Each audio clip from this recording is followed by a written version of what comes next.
buenas tardes a todos los que se conectan en Europa o en España y buenos días a todos los que se conectan desde Latinoamérica.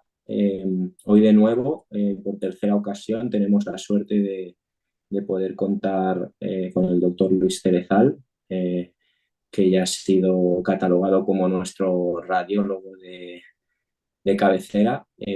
Nada, como siempre, agradecerle su predisposición total a participar. Y nada, hoy nos va a hablar sobre patología traumática de dedos de la mano. Seguro que es un tema apasionante como los dos anteriores. Nada, Luis, si quieres saludar a los fans, pues nada, saluda y cuando quieras pues puedes empezar. Pues nada, muchas gracias en primer lugar a ti por invitarme, es un placer estar aquí y en segundo lugar a todos los que un domingo pues se dedican a ver una charla de este tipo. Un saludo a todos, muchos de ellos que veo buenos amigos y un placer. Y bueno, vamos a hablar de un tema que es muy frecuente en la práctica clínica diaria. Yo veo muchísima patología laboral. Y en la patología laboral, el traumatismo de la mano y de los dedos es casi, diríamos, una de las cosas más importantes. También quiero agradecer, como no, veréis muchas imágenes quirúrgicas que son de Paco Piñal, el gran maestro, y veréis también imágenes de cadáver que son de otro gran referente que es el doctor Manuel Yusa. Eh, Vamos a hablar sobre todo, aunque vamos a revisar brevemente la anatomía y otros aspectos, pero sobre todo voy a revisar el papel de los métodos de imagen y muy especialmente del método que en la patología de los dedos es muy importante, que es la ecografía. En la ecografía, que ahora pues ya no solo es un campo del radiólogo, sino es algo que todas las especialidades utilizan la ecografía.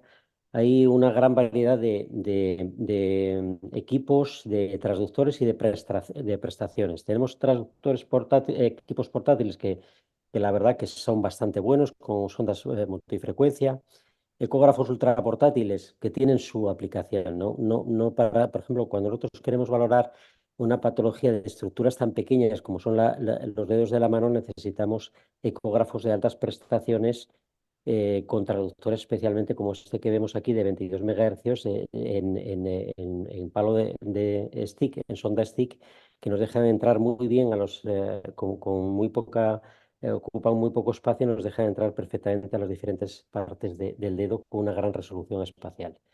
En cuanto a la resonancia, plantea bastantes problemas.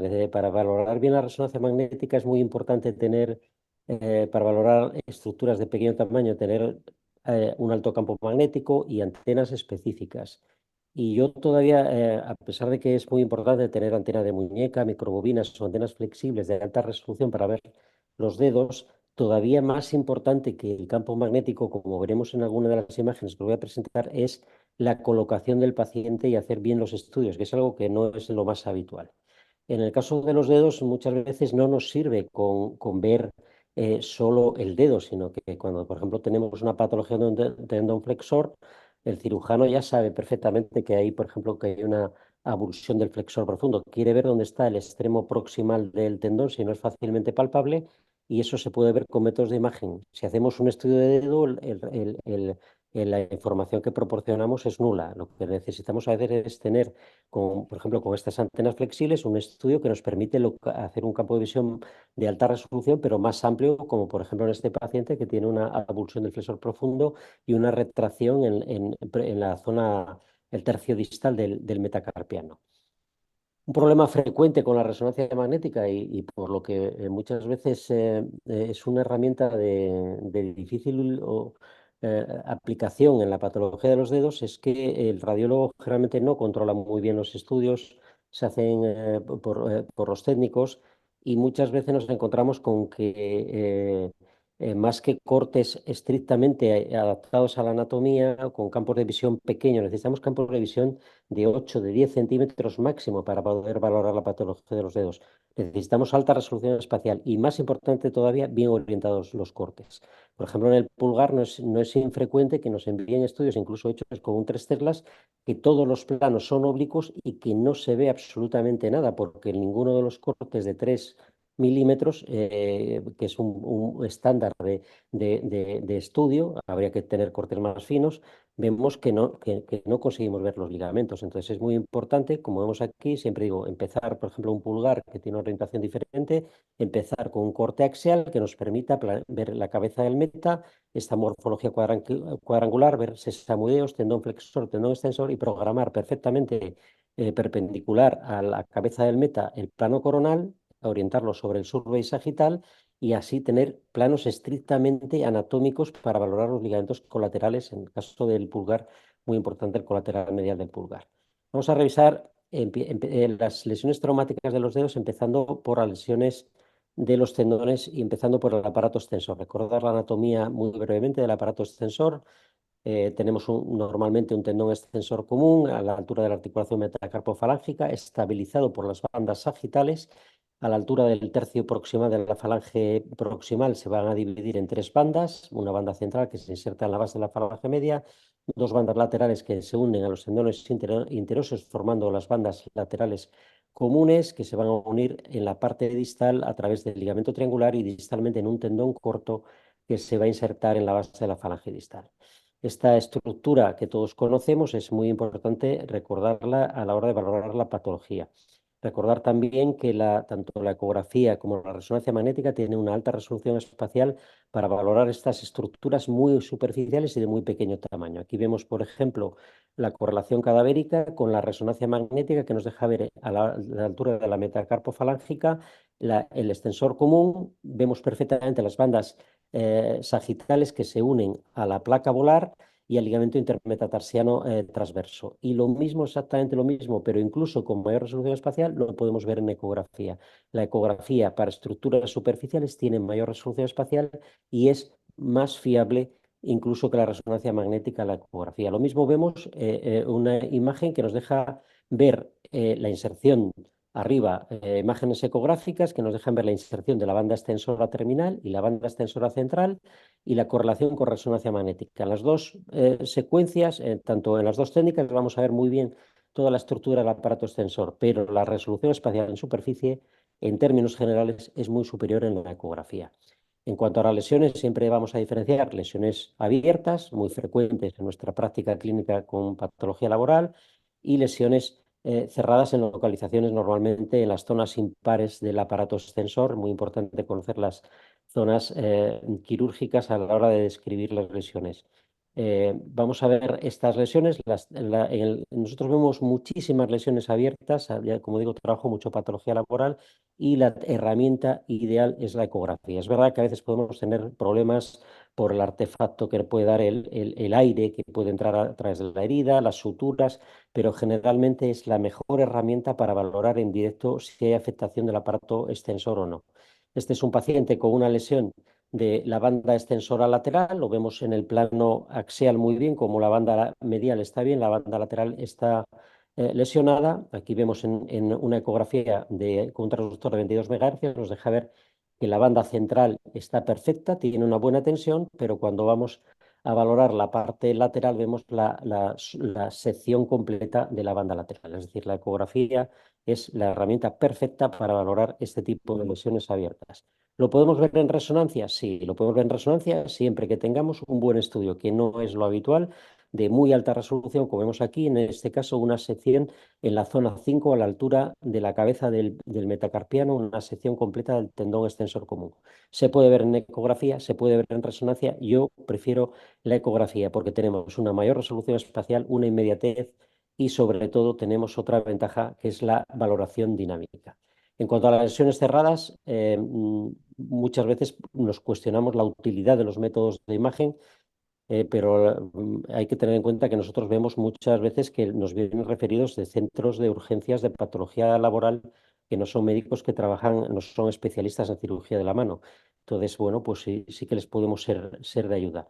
Quizás la técnica de mayor utilidad cuando tenemos un dedo en martillo, una lesión del aparato extensor en la zona del extensor terminal, es la radiografía, para ver si hay o no fractura y para ver si esta fractura está desplazada, como vemos en la imagen de la derecha, que sería un paciente quirúrgico, o si es un paciente que no está desplazado y que va a ser tratado de forma conservadora. Si hacemos una técnica de imagen, esta debería ser la ecografía. Aquí vemos cómo la ecografía nos deja ver la solución de continuidad de la banda terminal, que es extremadamente fina en un dedo de la mano, pero nos podemos ver anatómicamente perfectamente la banda extensora terminal, y la dinámica nos deja ver cómo no hay conexión entre la base de la falange, o sea, no hay nada, no hay movimiento en el tendón. Sería un signo indirecto que nos ayuda mucho a ver que está completamente rota la banda extensora terminal. En resonancia lo podemos ver, vemos como en resonancia se ve, pero se ve con menor resolución espacial y es un gasto absolutamente innecesario. Yo personalmente, a mí me viene muy bien hacer este tipo de resonancias, pero no tiene ningún tipo de utilidad. No es una técnica que debamos utilizar para estudiar esta patología traumática de los dedos.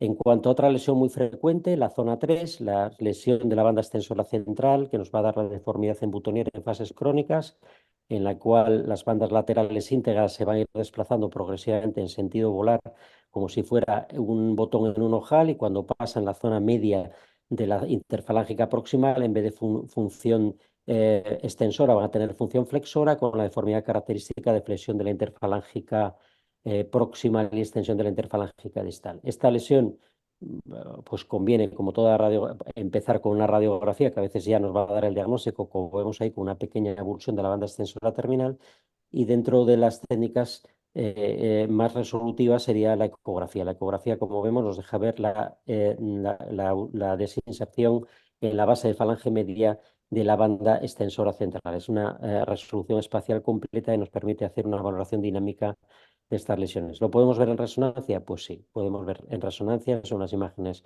en este caso muy bonitas, imágenes de 3 telas. Vemos 3 cortes sucesivos en el plano sagital, que son muy representativos para una charla, y en el plano axial, que es el mejor plano para valorar realmente la afectación y la extensión de la afectación tendinosa, también vemos como hay una rotura completa, una lesión de la banda extensora central. O este es un esquema de mi Twitter, en el que vemos también una lesión de la banda extensora central y cómo están respetadas las bandas laterales, y como lo vemos muy bien en el corte coronal, como lo vemos muy bien en el corte sagital y especialmente en el plano axial. Realmente imágenes muy bonitas, pero como digo, la ecografía es superior, mucho más barata, más accesible y mejor.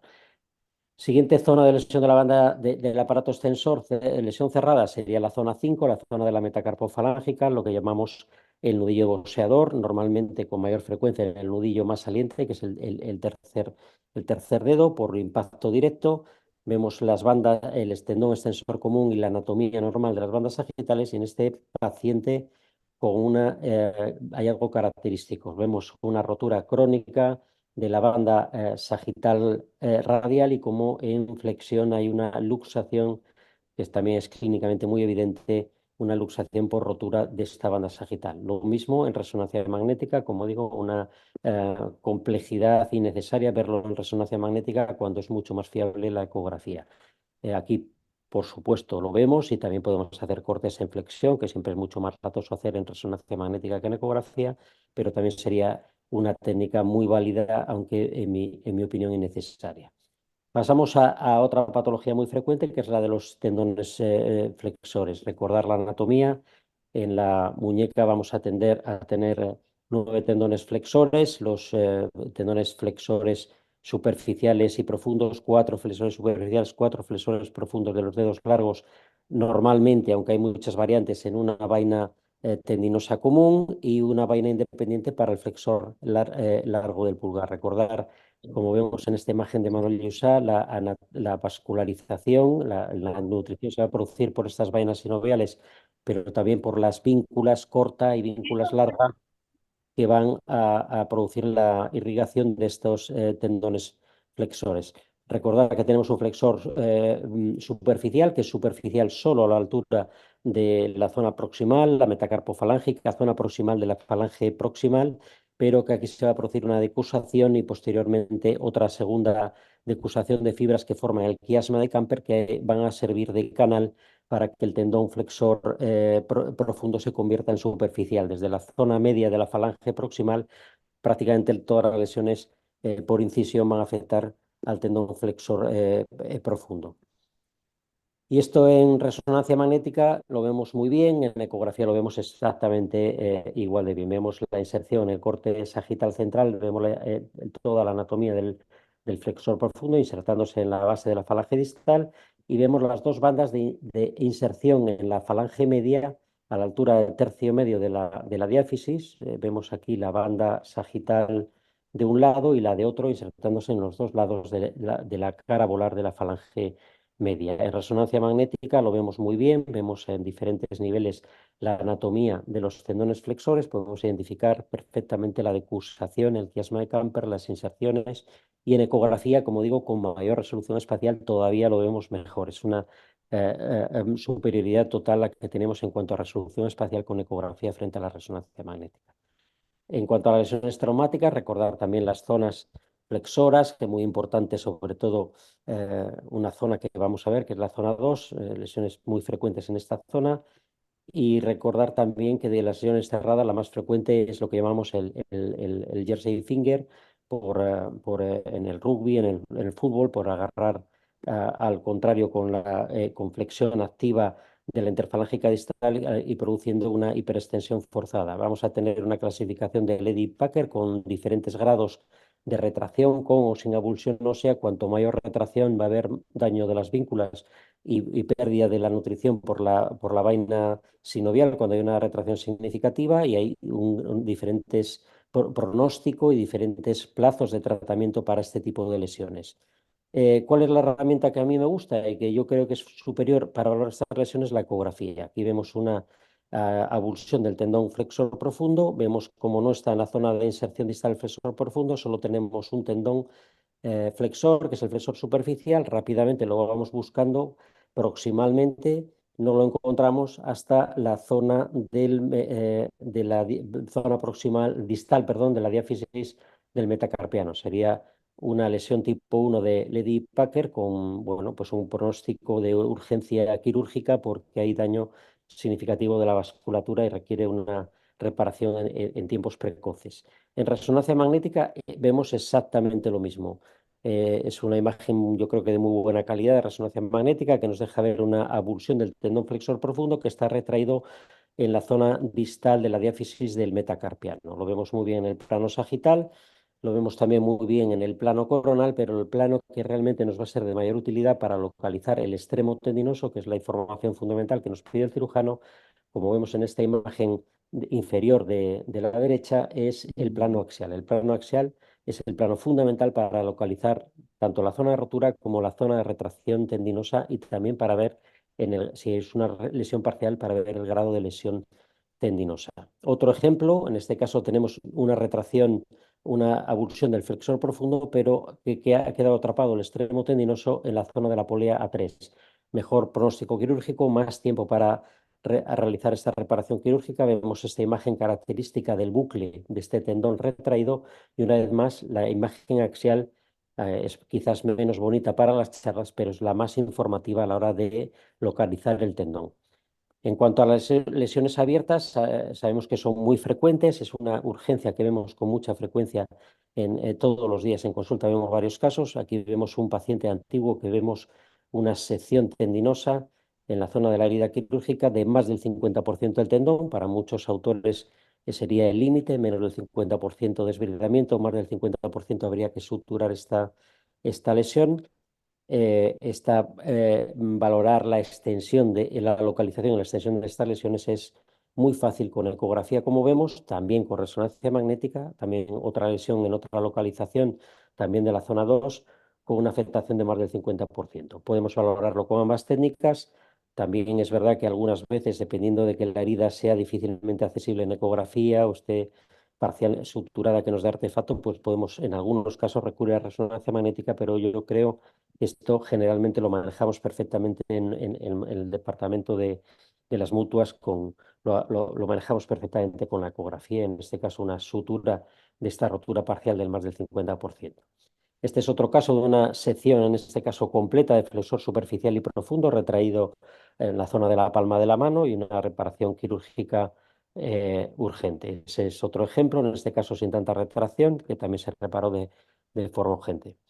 Todos sabemos que esta zona 2 es lo que se Bunnell denominó la zona no man's land, la zona que es complicada a nivel quirúrgico porque el cirujano tiene que suturar el tendón en una zona donde hay un túnel osteofibroso estrecho, donde hay cualquier hipertrofia de la sutura nos va a provocar conflicto con las poleas. Y luego, pues una zona de vascularización complicada y que puede haber rotura. Realmente nosotros vemos muchos pacientes por fracaso quirúrgico en la zona 2 y prácticamente siempre es, como vemos en este ejemplo, por fibrosis y atrapamiento, en este caso, una herida incisa suturada en la zona 2 con fibrosis y adherencias a la polea A4. En ecografía lo vemos exactamente igual, incluso mejor. En el dinámico nos deja ver que no es un problema vemos que no hay una distancia de suturas, que la reparación está íntegra, que el paciente no flexiona porque se ha producido una adherencia masiva del tendón a la polea 4. En este caso tenemos otro fracaso quirúrgico después de una reparación con una cicatriz hipertrófica en la zona de reparación y una adherencias no solo a la polea, sino a las partes blandas molares de la falange media y vemos como la tenolisis y liberación de poleas que se tuvo que hacer en este paciente. En cuanto a heridas incisas en zonas más proximales, realmente esto no son pacientes que nosotros veamos, el spaghetti gris, la zona la lesión de la zona 4, la zona del túnel del carpo, lo que sí lo vemos muchas veces, también a veces con temas médico-legales en fases crónicas para valorar las complicaciones, porque aquí generalmente vamos a tener lesiones vasculonerviosas, como en este paciente que tenemos un neuroma del nervio mediano, un paciente que por lo demás quedó espectacularmente. Y en cuanto, este es un caso que me gusta ponerlo porque es un caso que lo tengo en el Twitter y es de una reparación tardía de una lesión del flexor largo del pulgar y vemos cómo la ecografía nos deja ver en todo momento dónde están los cabos tendinosos con total precisión. Podemos ver el cabo proximal, el cabo distal, medir el gap tendinoso, podemos ver la calidad del tendón y luego podemos hacer dinámica para ver realmente el grado de adherencia que tenemos a las zonas, a las partes blandas. La ecografía nos da una información directa y aunque esto no debemos decir los radiólogos, yo a mi hijo que va a ser traumatólogo siempre le digo que tiene que hacer ecografía como una herramienta diagnóstica, sobre todo en fase aguda. Yo creo que en caso de dudas clínicas es una herramienta especialmente útil en los departamentos de urgencia y muy especialmente en esto que estamos tratando, que es la patología traumática de los dedos. Pasamos a las poleas flexoras, una patología que, como todos sabemos, muy frecuente en los escaladores. Nosotros vemos bastantes escaladores en toda la zona del norte. Es un deporte que es muy, muy de moda y que siempre se ha realizado y cada vez más. Tenemos muchas poleas flexoras o muchas zonas que sirven de reflexión para los tendones flexores. La primera y muy importante es el túnel del carpo.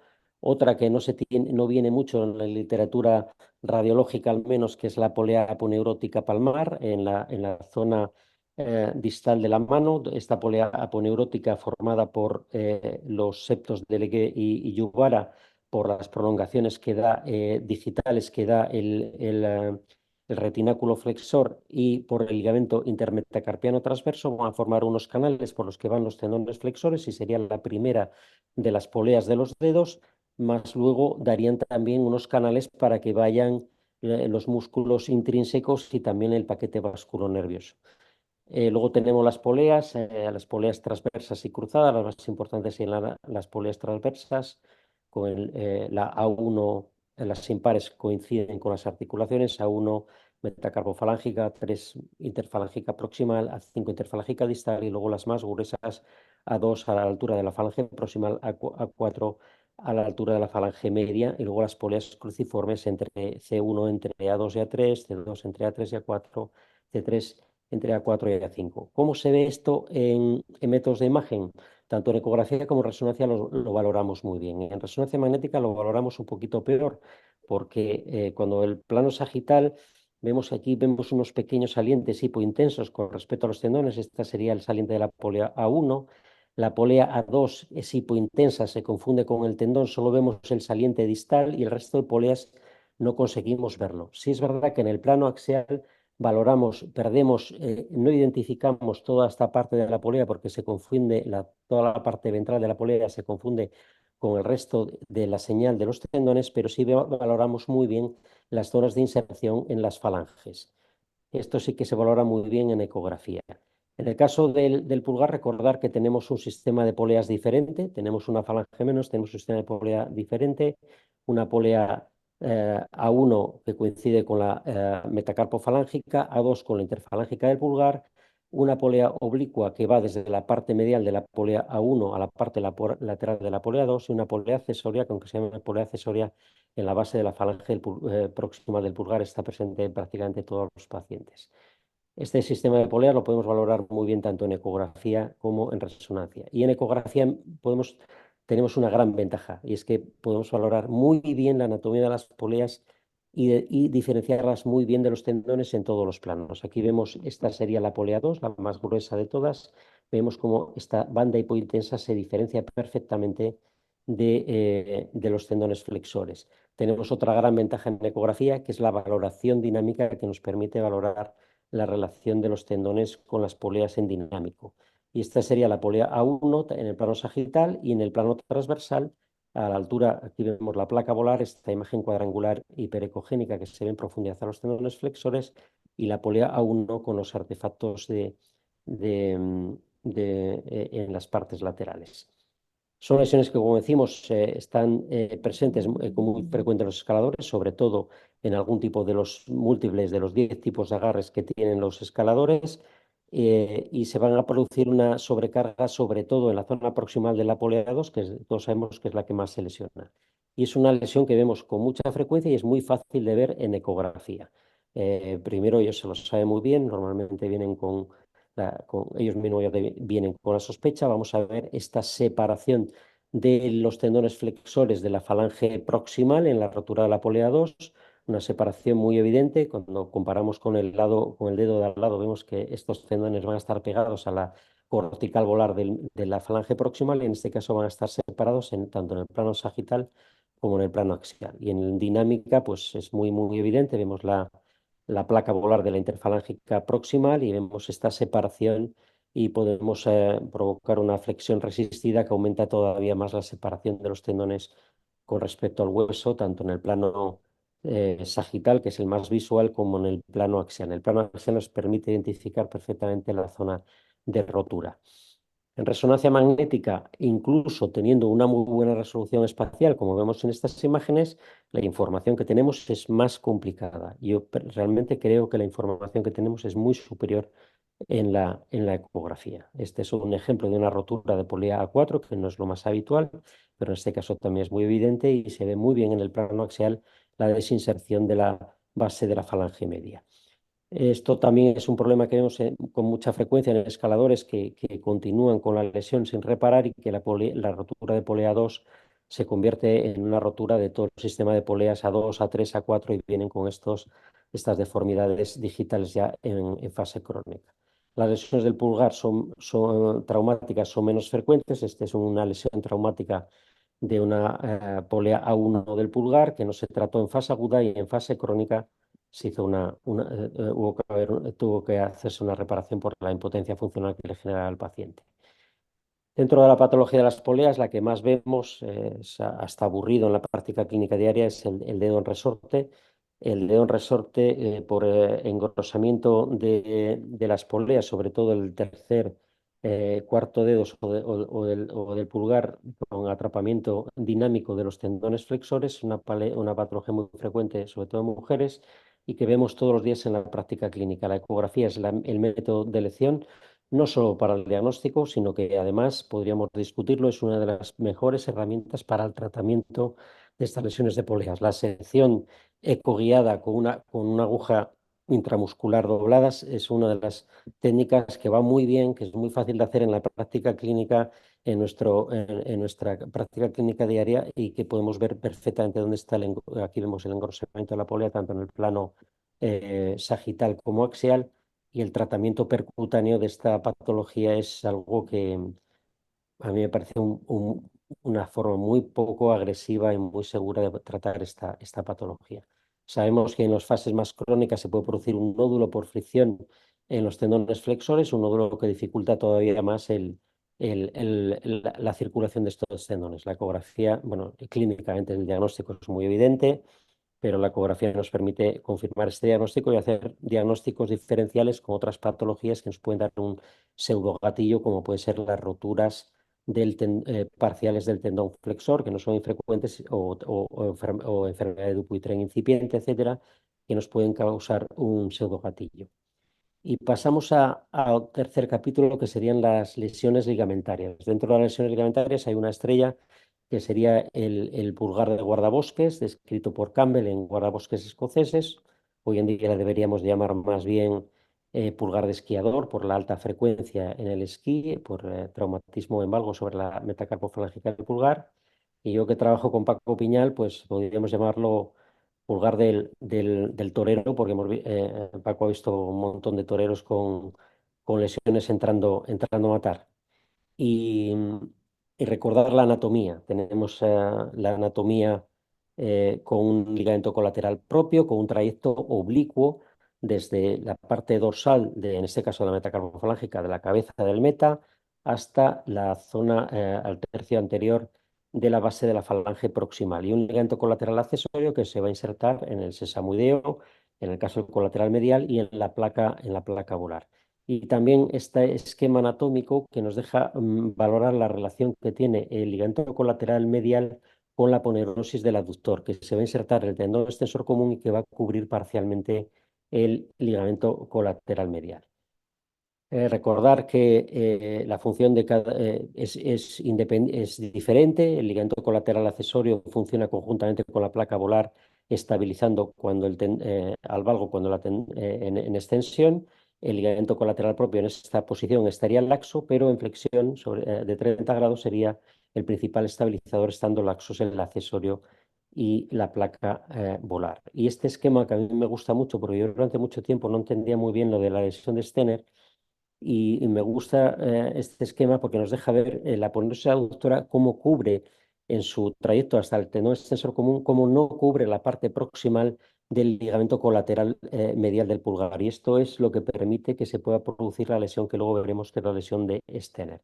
En el caso del pulgar de guardabosques vamos a tener todo el espectro de lesiones, desde lesiones grado 1, grado 2, grado 3, parcial, de bajo, de alto grado, o lesiones completas. La mayoría, 90%, van a tener una localización distal, y hasta un 20% van a asociarse a avulsiones de mayor o menor tamaño de la falange proximal. La lesión de Stener es una lesión frecuente en mucha literatura. Yo creo que no es tan frecuente como nos pone en la literatura, pero no voy a discutir. Realmente la lesión de Stener es una lesión retraída distal, en la que el extremo ligamentario se va a colocar superficial a la aponeurosis abductora, y impidiendo su cicatrización y siendo una lesión obligatoriamente quirúrgica. La exploración clínica, no voy a insistir en ella. El estrés en valgo, tanto en extensión como en flexión de 30 grados. Esto lo hacemos con radiología. Yo realmente hace muchos años que no lo hago con radiología, no por el miedo de provocar una lesión de Stener, sino porque realmente creo que hoy en día, una vez hecha la exploración clínica, no tiene sentido hacer una radiografía para valorar algo que podemos valorar de forma directa con ecografía. En ecografía sí que podemos valorar perfectamente si hay una rotura completa, parcial o completa, y si esa rotura completa está retraída, es una lesión de Stener o no es una lesión de Stener. Aquí vemos una lesión completa distal, pero cuando hacemos flexión de la interfalángica del pulgar, que permite movilizar la aponerosis abductora, vemos cómo el extremo ligamentario está siempre en profundidad a la aponeuriosis abductora. Y esta es una imagen que a mí me gusta mucho, la imagen de la derecha de la resonancia, porque siempre decimos, es muy importante en resonancia tener 3 teslas, y sí es importante, pero en el caso del músculo esquelético, como especialmente, que es a lo que yo me dedico, es muy importante colocar bien al paciente. No es infrecuente que nos venga una resonancia de 3 teslas en la que no sepamos valorar cómo está el ligamento colateral porque están mal posicionados los cortes, y esta es una imagen que tiene exactamente 23 años. Y esta imagen de 23 años de un tesla, creo que a cualquiera le queda muy claro que este ligamento colateral medial está roto distal, pero que la ponerosis aductora está superficial. Prefiero una imagen de 0,23 bien colocada, bien hecha, a una de 3 teslas mal hecha. Estas imágenes también tienen 23 años. Es una lesión de Stener en resonancia magnética. Vemos la aponeurosis abductora en un eco de gradiente T2, en una secuencia de P supresión grasa, y cómo se ve la imagen del yo-yo, la imagen esta de retracción ligamentaria, con esta imagen en sacacorchos tan característica de la lesión de Stener, con la interposición. Y a mí personalmente es una imagen muy bonita, pero creo que la ecografía es muy superior. Vemos como cuando hacemos la flexión de la interfalángica del pulgar, cómo la ponerosis abductora está proximal y se interpone al extremo del ligamento colateral medial, una lesión de Stener. Otro ejemplo, vemos el ligamento retraído, desdoblado proximalmente, y cómo se interpone la ponerosis aductora y la correlación con resonancia magnética.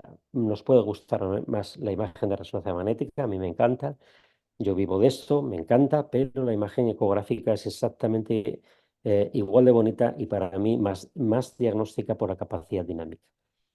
Todo esto es importante porque a la hora de planteamiento quirúrgico, que no voy a insistir en ello, es importante tener un buen diagnóstico. En nuestro medio, tanto las roturas completas como retraídas como la lesión de Stener se van a tratar de forma quirúrgica porque los resultados funcionales van a ser mucho mejores. También es importante los métodos de imagen que nos van a permitir valorar cuando hay avulsión, si esa avulsión es pequeñita, que generalmente se va a hacer una reparación ligamentaria y extraer ese fragmento ligamentario, o si es una avulsión significativa que debe ser reparada idealmente con artroscopia y reducción perfecta. En cuanto a las lesiones del colateral radial del pulgar, son mucho menos frecuentes y aquí no tenemos lesión de Stener, y nos lo explica también este esquema anatómico. La aponeurosis abductora cubre por completo el ligamento colateral radial y no vamos a poder tener una lesión de Stener en la parte lateral. Aquí la localización de las lesiones aparte es completamente diferente, son más frecuentemente proximales, 55%, solo 29% van a ser distales y con menos frecuencia todavía de tercio medio. Esta es una imagen de resonancia magnética, en ecografía lo veríamos espectacularmente bien igual, una rotura típica con una desinserción proximal del ligamento colateral radial con la inestabilidad en varo característica. ¿Cuándo es imprescindible la resonancia magnética? Cuando queremos valorar las articulaciones metacarpofalángicas de los dedos largos, sobre todo, por ejemplo, cuando podemos sospechar una lesión Stener-like, una lesión del colateral radial de la metacarpofalángica del quinto dedo con interposición de la banda sagital, formando una lesión similar a la lesión de Stener, que debe ser reparada quirúrgicamente. Fácil de ver en resonancia magnética, imposible generalmente hacer una buena valoración en este espacio, en esta zona interdigital con ecografía.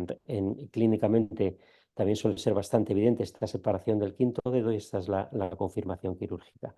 Y en cuanto al resto de los ligamentos colaterales, siempre digo lo mismo, a mí me viene muy bien que vivo de esto, que me pidan una resonancia. Puede tener alguna aplicación con métodos médicos, por algún problema médico-legal, algún tema de este tipo, pero a nivel diagnóstico, la ecografía te permite valorar con una precisión absoluta si es una rotura parcial, si es una rotura completa, la localización y el grado de inestabilidad de esta articulación. En cuanto a las placas molares, es otra de las grandes superioridades de la ecografía. Estas son una imagen, un esquema anatómico de las placas molares con una fibrocartílago cuadrangular en la parte distal, insertado por fuertes fibras ligamentarias en los márgenes medial y lateral distal, y proximalmente por unas fibras ligamentarias que se van a insertar en la cara volar de la articulación de la falange proximal a bastante distancia, que serían los ligamentos en freno. En ecografía vemos cómo con un transductor de 22 MHz valoramos perfectamente el fibrocartílago, los ligamentos en freno y esta parte central, que no tenemos que confundir con una rotura, que es el receso central, ya que aquí la placa volar solo va a estar insertada por una pequeña membranita periférica. Y en el plano axial lo mismo, esta morfología cuadrangular tan característica de la placa volar que podemos valorar muy bien en ecografía. Una gran ventaja de la ecografía, el poder hacer valoración dinámica. Vemos como cuando hacemos hiperextensión, una extensión forzada del dedo, como la placa volar se tensa está perfectamente. Cuando nos desplazamos a los márgenes medial y lateral, vemos las inserciones ligamentarias. Lo mismo en resonancia magnética. Aquí vemos en el corte central, nos puede parecer que la placa volar está desinsertada. Eso es anatomía normal, simplemente está insertada por una fina banda membranosa muy periférica, mientras que si vamos a los márgenes medial y lateral vemos las inserciones ligamentarias, lo que realmente es la fijación distal de la placa volar, que se encuentran perfectamente. Y las lesiones de placa volar no es comparable. Esto sí que no es comparable como lo vemos en ecografía, como se ve en resonancia. Esto es una rotura de la placa volar con pequeñas avulsiones óseas que vemos muy fácilmente en ecografía. En dinámica vemos como la desinserción es completa, no solo de la parte central, sino todas las bandas ligamentarias de inserción distal han provocado avulsiones óseas en la zona de inserción, y lo valoramos con muchísima precisión. Cuando hacemos la hiperextensión vemos como la placa volar está totalmente desconectada en este caso de la falange media, y en resonancia magnética pues nos cuesta mucho más verla, y probablemente las roturas parciales las vamos a ver con mucha menos fiabilidad que lo vemos con ecografía. La falta de un estudio dinámico, la menor resolución espacial, hacen que casos muy marcados los vamos a ver muy bien, pero nunca también como en ecografía.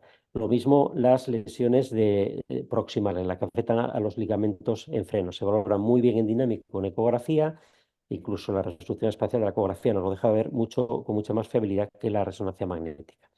Y ya para terminar, solo, no voy a extenderme aquí, pero dos palabras de las fracturas, sobre todo las fracturas de la interfalángica proximal. Sabemos que son fracturas muy frecuentes las de las falanges y metacarpianos. Muy importante que se manejan todos los días con radiografía, idealmente con dos proyecciones estandarizadas perpendiculares, de buena calidad, y no necesitan más. Pero hasta un 20% de estas fracturas van a afectar a las articulaciones, y aquí sí que es interesante tener en cuenta esta afectación articular. Es muy, muy frecuente que no se diagnostiquen en urgencias, que se hagan placas. Insisto, hay que hacer dos radiografías, una anteroposterior y una lateral estandarizadas. Es la forma de valorar bien las fracturas en cualquier localización, y también en los dedos. No consentir esas radiografías oblicuas que se hacen no sé por qué para valorar los dedos, porque nos llevan muchas veces a errores diagnósticos, y el que se pasen fracturas articulares de la interfalángica proximal especialmente desapercibidas, es por no valorar sino radiográficos sutiles, que a veces no lo son tanto, como son el ver líneas subcondrales la doble línea subcondral, que es una fractura de impactación articular, el ver asimetrías de lo que llamamos la gaviota, los recesos condilares de la base de la falange media, de ser simétricos. Cuando son asimétricos tenemos que pensar, esa ala de la gaviota es asimétrica, hay una impactación. Cuando hay clinodactilia, ensanchamiento, subluxación, son signos que tenemos que aprender a valorar, y no es infrecuente que estas fracturas no se valoren adecuadamente en las fracturas en el departamento de urgencias. Cuando hay una fractura articular, incluso aunque sea un dedo y pueda parecer ridículo, a mí me gusta hacer escáner porque nos permite valorar exactamente cómo está cada fragmento de la fractura, el grado de afectación articular que existe y cómo está la superficie articular, y nos da un mapeo perfecto. Es verdad que si vamos a hacer un abordaje en cañón de escopeta, esta es una fractura que se diagnosticó en el día 40. No he puesto las placas, pero es muy fácil haber valorado esta radiografía en el departamento de urgencias. Se informó como normal, se diagnosticó en el día 40, y este es el tratamiento quirúrgico de esta fractura. Y ya para terminar, algo que vemos todos los días, y que lo mismo que os digo, que lo mismo que el tratamiento de las poleas, creo que os deberíais animar a hacerlo con ecografía. Otra de las cosas que se debería hacer con ecografía es el diagnóstico de los cuerpos extraños, un problema frecuente, cuerpos, espinas de pescado, o trozos de palmera, o trozos de madera que no se ven en la radiografía. Y la ecografía nos permite identificar cualquier pequeño fragmento milimétrico de cualquier origen que tenga ese cuerpo extraño. Y con una gran ventaja, es que sería para mí la herramienta imprescindible para hacer el tratamiento de estas lesiones, para localizar de una forma inocua y sacar con control ecográfico estos cuerpos extraños. Es extraordinariamente fácil. Aquí vemos una espina de pescado en el pulpejo de un dedo, y aquí también en el pulpejo de un dedo vemos un trozo de madera con un granuloma, esta zona hipointensa que rodea el cuerpo extraño. Esto es muy fácil de sacar con ecografía y no es infrecuente que cuando tenemos nos llamen hasta de quirófano, que no encuentro. Esto no, el otro día había 3 espinas de palmera no era en un dedo, era en un muslo y el cirujano no las encontraba y le tuve que ayudar a encontrarlas con ecografía. Yo creo que esto se debería hacer directamente con control ecográfico. Como puntos clave, recordar que la radiografía es el método inicial y que hay que tener 2 proyecciones básicas. No vale con una proyección, no vale con una proyección oblicua. Que la ecografía, desde luego, es la herramienta de manejo día a día de todas las lesiones traumáticas de los dedos, que la resonancia magnética es muy buena, es verdad, tiene mucha resolución, pero en la realidad del día a día es mucho más fácil tener un buen transductor y hacer bien la ecografía que nos hagan bien la resonancia magnética y no es yo cuando hay veces que me mandan para evaluar un estudio de pulgar, he hecho un buen equipo de resonancia y digo, pues mira, no te lo puedo reevaluar porque mándamelo otra vez porque esto no hay forma de valorarlo, son cortes oblicuos que no permiten valorar nada. Espero no haberme extendido demasiado allí y muchísimas gracias. No, para nada. O sea, la verdad es que ha sido una revisión de anatomía y de patología que la verdad es que es brutal las imágenes. Eh, Antes de nada, antes de empezar con el tema de la discusión y si alguien tiene preguntas, recordaros que podéis dejar las preguntas en el chat. Veo que ya han dejado algunas preguntas. Eh, Luis, mira, durante la charla, casi al inicio de la charla, ya ha llegado a llenarse la sala con 100 participantes. Entonces, como la sala estaba a tope, yo también lo he compartido en Instagram. Y en Instagram ha habido momentos de 50 personas, o sea, 150 personas conectadas. Y esto es un foro de cirujanos de mano. Eh, con lo cual es un foro relativamente pequeño. Entonces, algunas preguntas que yo tengo. O sea, ¿tú tienes algún tipo de formación?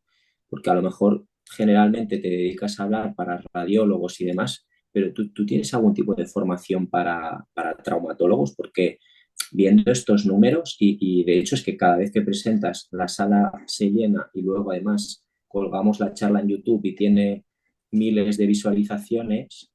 Yo no sé si tienes algún tipo de formación para traumatólogos, pero bueno, creo que te lo deberías plantear, ¿eh? Me lo planteo porque, mira, lo que hablamos, yo creo que tú eres uno de los defensores, gente como que estoy muy agradecido como Corella, que ha cogido muy bien a mi hijo, hacen ecografía, ¿no? Es decir, hay mucha gente que dice que la ecografía, tú también, ¿no? Utilizas mucho la ecografía en tu práctica. Yo personalmente, como radiólogo siempre lo vemos como una amenaza, pero es que algo que es evidente no se puede. Es decir, yo a mi hijo, ¿qué le tengo que decir? Yo a mi hijo le tengo que decir que tiene que hacer ecografía porque es necesario, le va a ayudar mucho en su práctica clínica, le va a solucionar muchos problemas y le va a evitar trastornos al paciente, ¿no? Porque va a poder hacer tratamientos percutáneos, etcétera. Yo, pues sí, hombre, sí que habría que plantearlo que el traumatólogo, ya hay ya hay traumatólogos haciendo ecografía como el mítico de la Fuente, etcétera, que hacen ecografía a un nivel que es estratosférico, ¿no? Pero yo creo que es algo que es imparable en la formación de las nuevas generaciones de traumatología, es una parte fundamental. Sí me lo planteo, sí me planteo que hay que hacer algo. Yo de momento, Luis, si quieres, bueno, tu hijo ya vino al curso el 15, 16 y 15, 16 y 17 de noviembre es el curso integral de cirugía de extremidad superior que lo volvemos a repetir. Y entonces el sábado y el domingo hacemos los módulos de ecografía con el doctor Sosa. Entonces, vaya, si quieres, estás más que invitado a venir y hacer de profesor. Y vaya, para nosotros sería un placer porque es que creo que creo que esto tiene mucho tirón bueno, y tú personalmente tienes mucho tirón, o sea que es una cosa que creo que se debería tener en cuenta. O sea que si quieres pasar un fin de semana en Barcelona, estás invitado. Pues te cojo el guante. De todas formas, tú ya tienes unos ecografistas contigo. Yo ya lo vi en el curso que fue mi hijo, que espectaculares, vamos. Es gente de alto nivel, ¿no? Ahí más que Bueno, nada, iré a compartir. Más que enseñar, iré a compartir y aprender. pero seguro que al final pues es una visión que al ser multidisciplinar y demás, y lo bueno, Sí, claro, ponemos un poco en contexto a la gente que a lo mejor no lo sabe, pero el hijo de Luis pues es residente de traumatología y le gusta la cirugía de la mano, con lo cual pues él digamos que a las bravas pues ha tenido que él ya tiene pues antecedentes de compartir con el doctor Piñal y demás y de trabajar con cirujanos de la mano, pero que ahora pues aunque los traumatólogos podamos ser una amenaza, que en realidad no es una amenaza, ¿no? Porque al final pues eh, para un radiólogo, pues digamos que hay tantísimo trabajo que no todos los radiólogos están tan disponibles como tú, ¿no? Para poder ayudar a un cirujano, por ejemplo, a ir a quirófano a poder encontrar unas espinas de palmera en un muslo. Entonces, pues bueno, eso no es lo habitual. Entonces, bueno, yo creo que En, puedes en- aportar. en eso ya sabes, está un gran maestro que es José Luis del Cura. Él tiene un artículo muy bonito en Radiographics y él lo hace miles, de extracción de cuerpos extraños. Es que otra gente también, buenos amigos míos en Madrid, hace muchos.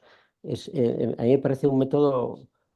Es que yo cuando veo a veces que yo veo un cuerpo extraño y luego va a quirófano y me dice, no, es que no lo tenía. No, ¿cómo que no lo tenía? Claro, le has armado ahí, escarbado y no yo creo que es tan sencillo hacerlo con ecografía que yo creo que vosotros tenéis que hacerlo con ecografía o hacerlo nosotros, pero hay que hacerlo con ecografía, porque buscar un cuerpo extraño a veces no es tan sencillo.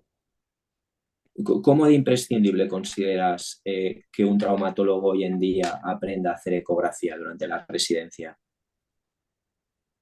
Yo personalmente creo que es imprescindible totalmente, porque eh, ya sabes que independientemente, también muchos traumatólogos, hay que decirlo, han llegado a la ecografía de forma muy marginal porque el paciente, por las terapias biológicas, por los PRPs, la gente dice, oye, ¿cómo me va a poner usted el PRP a ojo? Yo prefiero que me lo pongan con ecografía, ¿no? Entonces, todos sabemos que las infiltraciones puestas por el mejor traumatólogo a ciegas muchas veces se van fuera. Yo lo veo muchas veces cuando me vienen después de la infiltración a hacer una ecografía que está fuera. El más tonto de los radiólogos mete el 100% en una bursa subacorneal, ¿no? Y un traumatólogo experto no consigue ni el 50%. Entonces, claro que tienes que hacer ecografía, porque tu actividad diaria es también hacer terapias biológicas, hacer infiltraciones, eh, como test diagnóstico, como terapéutica. Entonces, tú tienes que saber hacer ecografía, no lo puedes hacer a ojo. Lo de a ojo, por mucho que lo hayas hecho, eso no funciona. Otra pregunta, digamos, de planificación. Yo veo que tú eres como muy activo en Twitter y es donde más publicas contenido científico y demás, y no tanto en Instagram. Entonces, bueno, me gustaría saber por qué, porque yo creo que probablemente si el mismo contenido de Twitter lo publica, además sin limitación de espacio, lo publicaras en Instagram, joder, es que tendrías una difusión impresionante. Entonces me da pena que no aproveches ese recurso. Pues mira, no utilizo las redes sociales para conseguir nada, igual es por eso, ¿sabes? Pero yo, por ejemplo, en Instagram siempre cuelgo muy pocas cosas, y suelen ser cosas familiares. Probablemente es un error de conocimiento de las redes, ¿eh? Y en Twitter es donde cuelgo cosas. He estado retirado un tiempo, ¿eh? Ahora he vuelto, pero te voy a hacer caso, porque el Instagram a mí me gusta, sí, probablemente sea la herramienta actual, ¿no? Pero si es que joder, yo el otro día cuando estaba mirando el listado de inscritos, eh, es que lo revientas, lo revientas. O sea, si ya tuvieses un Instagram fuerte, que es que Instagram hoy en día tiene mucha más difusión que Twitter, lo reventarías. O Pues sea, te voy a hacer caso. Empiezo hoy.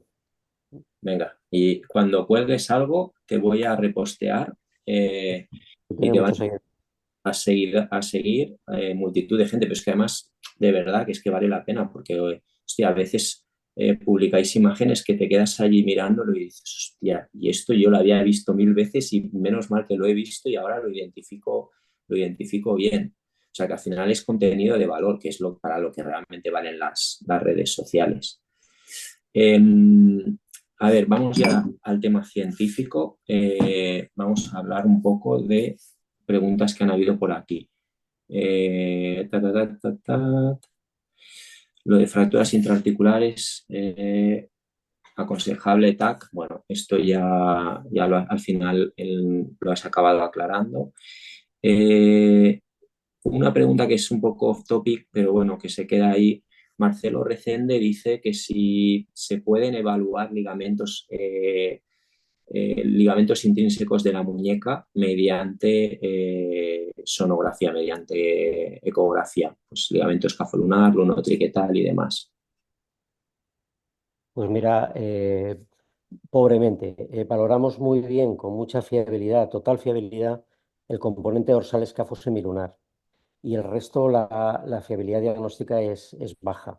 ¿Se pueden valorar? Sí. ¿Es una gran herramienta? Pues no. O sea, ahí tú prefieres más resonancia que ecografía. Ahí prefiero resonancias. Sí. Salvo el componente dorsal escafosemilunar, que eso lo valoras muy, muy bien. Tiki, tiki. A ver, está, estoy lleno de felicidades, felicidades. ¿Se puede evaluar nervio digital en ecografía? Sí, hay yo tengo un traductor de 22 MHz y he estado probando uno de 33. Se valora espectacular, la verdad.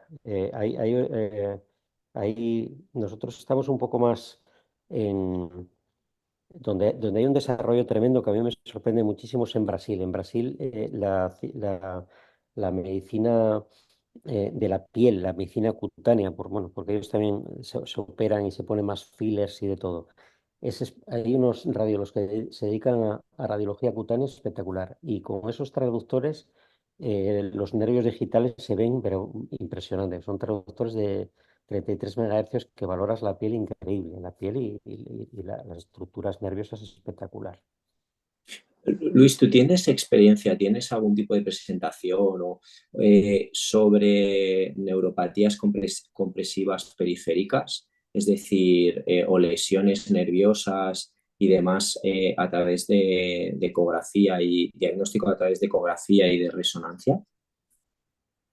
Como tal, tengo muchas cosas. Yo me he dedicado mucho al nervio porque me gusta mucho el nervio y me he dedicado mucho, por ejemplo, al subglúteo, que nos da mucho de comer, pero al nervio en general. Y ahora estoy muy interesado porque también, como sabes, Paco Piñal le encanta últimamente mucho el tema de la patología neural y a mí me está gustando mucho. Sí tengo cosas, sí. No, lo tendría que estructurar un poco mejor, pero sí que es de lo que más estoy trabajando ahora.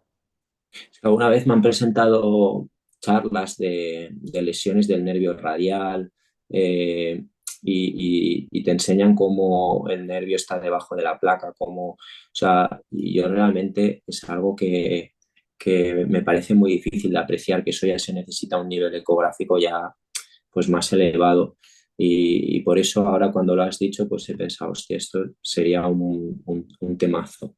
Pero bueno, ya para más adelante lo planteamos. Eh, ta, ta, ta, ¿De cuántos megahercios recomienda el equipo de ecografía?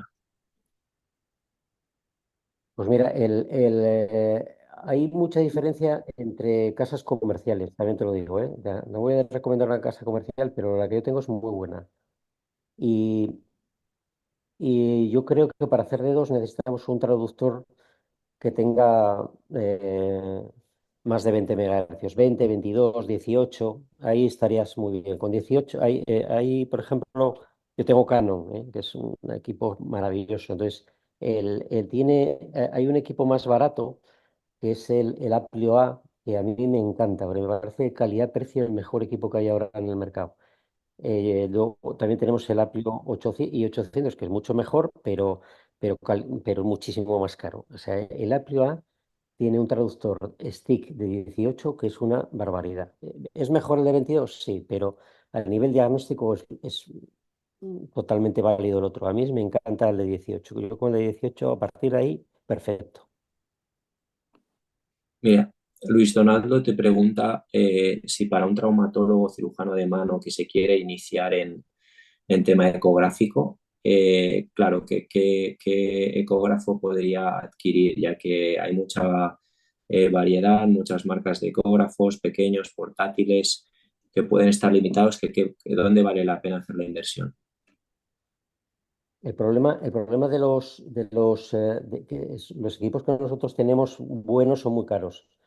Estamos hablando de más de 80.000 euros. Es muy caro para algo, pero luego hay equipos como yo empezaría, que es por equipos portátiles. Y hay, por ejemplo, uno de mis mejores amigos está de médico en la selección argentina, Alejandro Rolón, el mítico Rolón, hace a Messi y a todos estos con un Sonosite, un equipo portátil. Y realmente con lo que yo invertiría en tener un equipo portátil, aparte del Sonosite, que no tengo tampoco ninguna, ni les conozco. O sea, fíjate qué vínculo tengo que ni les conozco. Tiene una ventaja que es irrompible. Eso también para cuando te mueves mucho, quirófano, vas de un lado para otro, el que tu sonda no se vaya a lesionar en el traslado o si se cae, etcétera, me parece muy interesante. A mí ese es el traductor el equipo con el que yo empezaría, con un Sonosite de segunda mano, que hay muy buenas ofertas. Mira, no habíamos caído, pero Luis Coronel Tarancón, que él es reumatólogo, también está de acuerdo en el tema de la ecografía musculoesquelética, o sea que es no solo traumatólogos y, Sí, los bueno, reumas llevan mucho tiempo, aparte ellos han hecho una cosa muy buena como que hacen acreditaciones los reumatólogos lo están llevando muy bien el tema de la ecografía para tener una buena formación. Y, y en traumatología hay que hacer algo parecido, sí. vale. Luis Coronel Tarancón, en relación con el estudio ecográfico de las poleas, ¿existe algún signo que sirva para discernir patología mecánica, por ejemplo, trigger finger, versus patología inflamatoria, por ejemplo, engrosamiento de la polea en artritis psoriásica?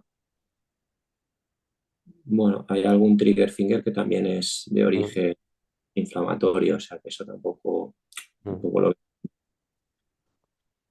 Yo creo que el origen, lo que sí ves, el problema lo ves y ya si hay un componente inflamatorio también por hablante con el Doppler a veces lo puedes llegar a ver, pero que el compromiso lo vas a ver sea el origen que sea y dónde está el problema y con eco, ya te digo, a mí me gusta, me parece muy bueno tratarlo con ecografía, sin hacer cirugía, ¿sabes? El puedes hacer una infiltración de la polea, por supuesto, pero también puedes pasar muchas veces con una aguja doblada, con el bisel para provocar una liberación parcial de la polea que acabe con el triggering, con el enganche. Yo creo que es una técnica muy sencilla que nos la enseñó siempre el doctor del cura y que va muy bien, la verdad. Luis, una pregunta, una duda que yo tengo. Como radiólogo, o sea, radiólogo intervencionista, tú puedes hacer, me refiero en cuanto a temas legales y demás, por ejemplo, procedimientos mínimamente invasivos, liberaciones del túnel del carpo o Mm. liberaciones, se pueden hacer con control ecográfico y demás. No, no hay ningún problema, ¿no? Por ello. Ningún problema, ya sabes, por ejemplo, Ramón Balius, que es médico del deporte, mucha gente lo está haciendo por supuesto de la Fuente, que es traumatólogo, yo es algo que también, por ejemplo, la liberación del túnel del carpo con ecografía, asistir con ecografía. A mí yo siempre animo mucho a mi hijo a que esas cosas debería estar a la calle, debería estar en su práctica. Por lo menos poder tener esas herramientas también. Es una herramienta más. La ecografía también para procedimientos quirúrgicos mínimamente invasivos, desde luego. Para liberar poleas, para liberar el túnel del carpo y para otras cosas, sí. Legalmente no hay ningún problema. Es que legalmente, una vez que eres médico con el título de licenciado en medicina y cirugía, es muy amplio lo que puedes hacer, ¿eh? Está poco regulado en términos generales. Nosotros, por radiólogos, pues hay gente que hace cosas de esas barbaridades, desde luego que sí. Bueno, Luis, pues nada, no te quiero robar más tiempo, que ya llevamos más de una hora. Podemos anunciar oficialmente que en noviembre en el curso vas a ser uno de los docentes. Perfecto, hombre. Yo encantado, ya sabes. Estoy Estás muy... invitado, te Nada, llevaremos, te llevaremos a cenar, te nada, vamos a tratar bien y nada, un placer. nada. Eh, Tengo que ir a Barcelona, o sea que a mí me viene fenomenal. Fenomenal. Vale, pues te acabo de escribir y acabamos de concretarlo. Como siempre, darte las gracias por tu total predisposición, que siempre es un placer escucharte y nada, y felicitarte por la charla que es impresionante y bueno, por el éxito de asistencia. Luego cuando lo colgamos en YouTube seguro que también tiene muchas visualizaciones.